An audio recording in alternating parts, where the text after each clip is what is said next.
They don't look at the scoreboard. They don't look at what was said and what ended up being true.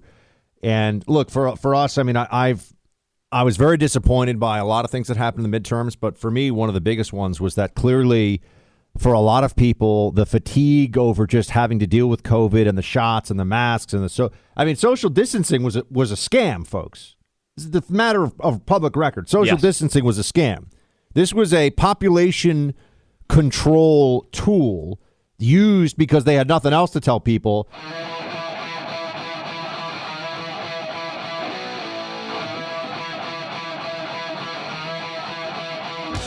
We've got Fauci telling everybody all over the place that they need to mask up. And I know you shared this on Twitter a few moments ago.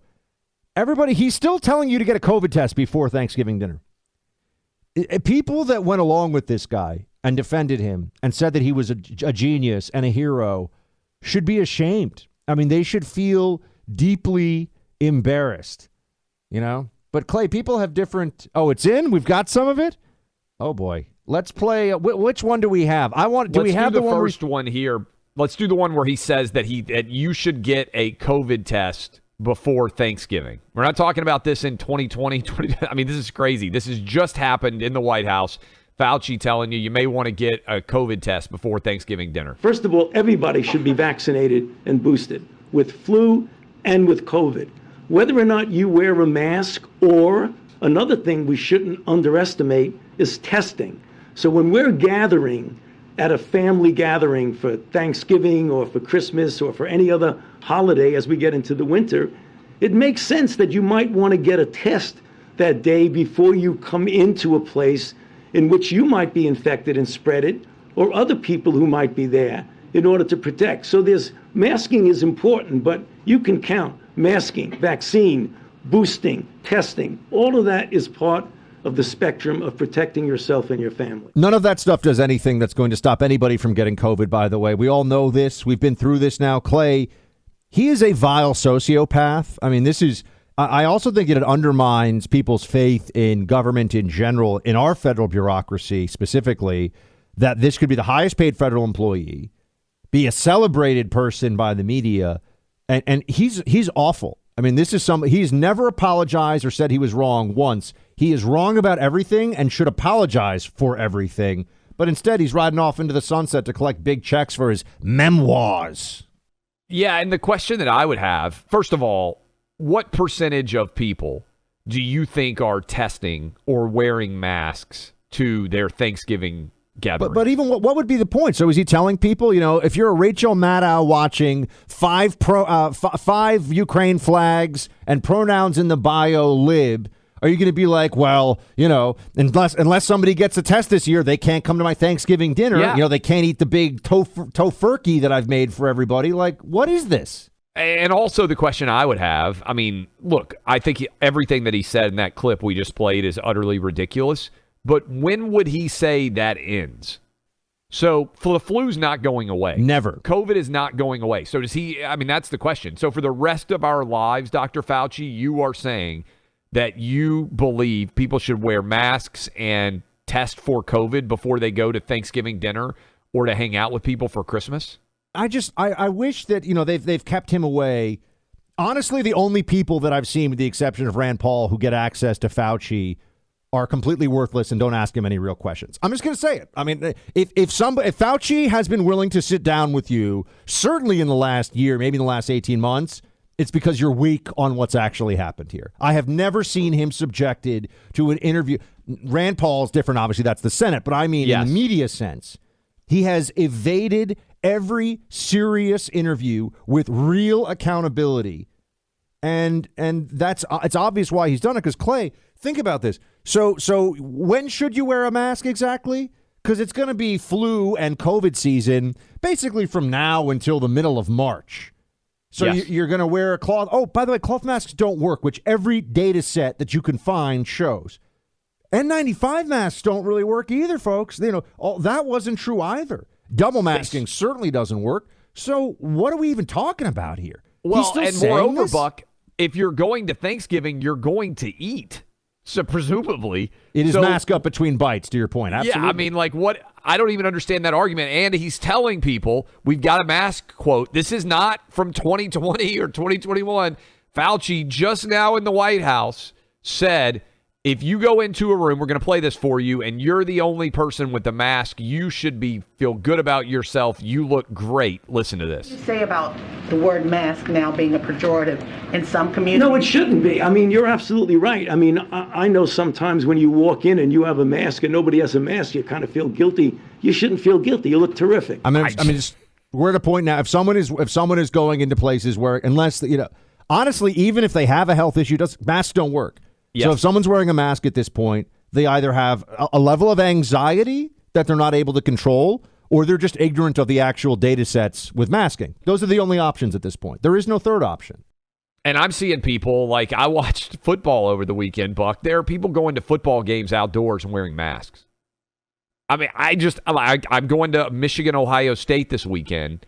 There are going to be some people sitting in a 100,000-seat Buckeye Stadium wearing masks. I've given up on airlines. There's like 15, 20% of people are still wearing masks on airlines. It is scientifically as valid as a toddler keeping their blankie because it'll scare the monsters away. Yeah. It's absurd. And that's how adults should actually view it now. It's not no. Because remember, anyone who's out there still masking, with overwhelmingly, I won't say everybody, but generally speaking, people that are out there still masking, if they could, they'd make you mask too. We saw that. So this isn't a live and let live thing. This is take the stupid mask off your face. It's ridiculous. That's where they'll try to bring it back. I mean, there's stories up at HHS today that they would try to bring back masks. I'm telling you, a lot of you listening to us right now, LA's talking about doing it. You may, and your poor kids, you may well, before this winter is out, if COVID flares back up, they're going to be trying to get you to put masks back on. I'm going to be on a flight back to New York tomorrow. I've been down in Florida. I'm going to be taking a flight back to New York tomorrow.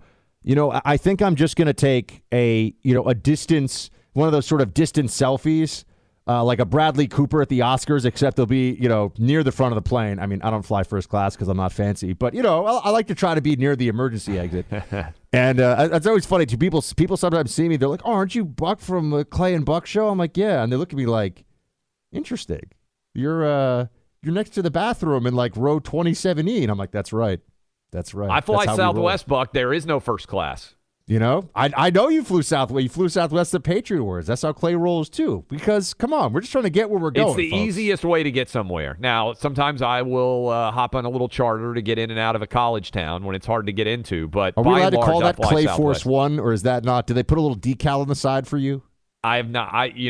Rush had a big plane, right? I'm hoping that one day I'll have a plane too. That's my goal. Yeah, he had a super plane. Yeah. Anyway, I just say it about the plane. I want to take a photo because I'm going back to New York tomorrow from Florida. So this is a particular route. I know this route very well. Going back to be, in New York City and spending Thanksgiving with the fam. And I think it'll be 15 to 20% masked up tomorrow. That's my guess on the plane. That's what I think, which is sad for those people. I mean, I flew Nashville to Fort Lauderdale, and I was stunned at how many people I saw still wearing masks on the airplanes. Now, it wasn't a huge number because I'm going from a free state to a free state, but it wasn't zero. I mean, there were still a lot of people wearing masks on airplanes and at the airport. I mean, I would put this out there. I mean, the only, if you're a senior citizen with health risks, the same way that senior citizens are advised to maybe get a flu shot, because, okay, maybe there's some downside, but, even a little bit of help, even if it reduces your risk maybe 5 or 10%. So I'll cut senior citizens out of the conversation about masking a little bit here, even though I don't think it really helps them. But I get it. Like, you're at that age, you want to avoid getting sick, and maybe you think it helps you a little bit. Anybody under 50 with a mask on, like I said, I just think they have either an anxiety disorder or aren't familiar with the data. I don't know what else to say at this point because it's just an impossible case to make. Their brains are broken, and Fauci has made it worse. And Ali, our producer, saying, up in New York City, subway's still packed with tons of people wearing masks. And I remember my wife saying this, and I thought she was crazy. She said, masks are never going away. And I feel like that's the truth now. I don't think masks are ever going to leave in the United States again. Well, because the moment that people stop wearing them the moment a lot of people realize they never should have worn them. Yep. And it's about the ego involved of accepting that you were wrong. Like, you know, I'm still upset that I said I didn't say stochastic properly yesterday.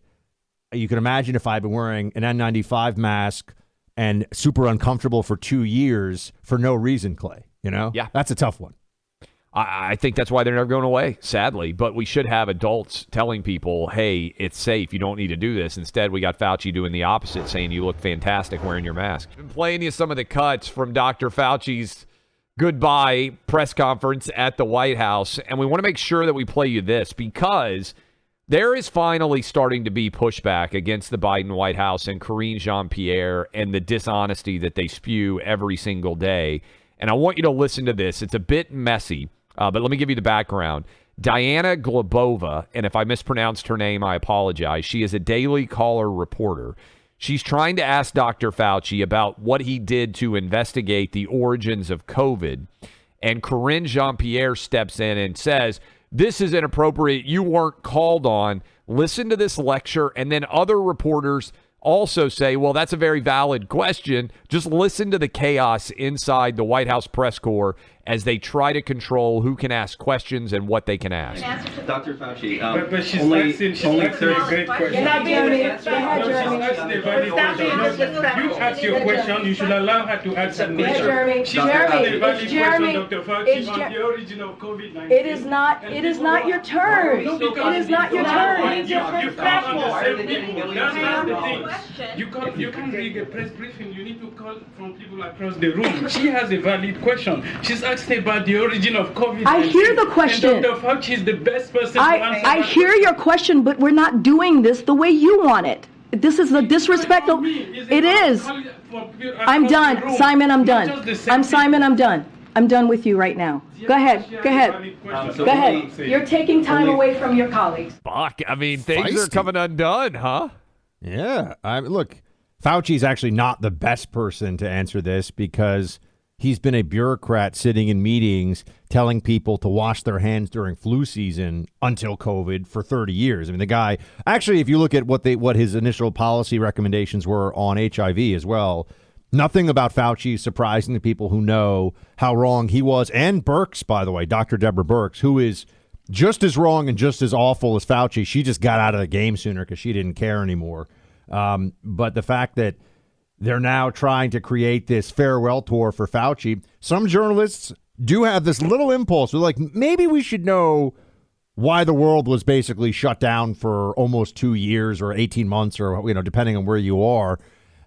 Maybe we should know what happened and get to the bottom of it. A lot of journos, though, no, they don't want to know about it, Clay. They have no interest whatsoever. Karine Jean-Pierre knows her job is to run interference for Fauci because he is inextricably linked with the rise of the Biden administration and the Biden regime. Fauci is like the patron saint of idiotic Bidenism. Dr. Jha also just said, Buck, I'm quoting him here, the real leaders of American medicine are out there telling you need to go get a vaccine. You can decide to trust America's physicians or you can trust some random dude on Twitter. Honestly, I think the random dude on Twitter is more likely to be correct when it comes to COVID, right? Like, I mean, you and I, Alex Berenson, I mean, if you had to choose between us or Dr. Fauci and Dr. Jha, who do you think has consistently put better and more reliable data in front of people? They don't look at the scoreboard. They don't look at what was said and what ended up being true. And look, for us, I mean, I was very disappointed by a lot of things that happened in the midterms, but for me, one of the biggest ones was that clearly for a lot of people, the fatigue over just having to deal with COVID and the shots and the masks and social distancing was a scam, folks. This is the matter of public record. Social distancing was a scam. This was a population control tool used because they had nothing else to tell people. I mean, I remember being in elevators and there were little foot markers for stand here in the elevator. So a little box that I'm in for maybe 20 seconds is telling me where my feet go because it's going to give me an extra 3 or 4 inches of room from it is so stupid. And it was so debasing to everybody. But, you know, look, I'm down here. Like I said, I'm here in Florida right now. Florida doesn't, that's not happening here. I'm going to go up to New York tomorrow. In New York, There's going to be some masks on the plane, going to be some masks on the subway. There's going to be a lot of crime in Midtown. And Democrats are fine with it. That's really the problem. They've been so conditioned and so brainwashed, they don't even see how insane all of this is. Buck, what about the circles in outdoor parks? They had people put circles in outdoor parks that you were supposed to sit in to make yourself safe from COVID. The Physicians of America had kids in band practice Yeah. putting little holes in their masks so they could play the clarinet. Did they ever apologize for this, everybody? Did the So Smart Libs on MSNBC and the New York Times editorial page, did they ever say, maybe putting kids during band practice in big plastic bubbles, as they also did, maybe putting up weird plexiglass barriers that actually do nothing except make the airflow worse and therefore make it more susceptible that you will get an aerosolized virus. Maybe that was a bad idea and they should apologize. Nothing. They just march on. But look, it's just like they are with socialism and climate change and everything else. They're wrong about everything. All they do is destroy things and they just move on to the next one. They don't care. I mean, just think about, we played you the sort of the chaos breaking out in the Fauci press conference. Have you heard Fauci apologize and say that he got anything wrong? One thing wrong from COVID from the start. I haven't heard him in any moments of reflection acknowledge failures at all. And that's why I hope the historical record holds him accountable to a large extent.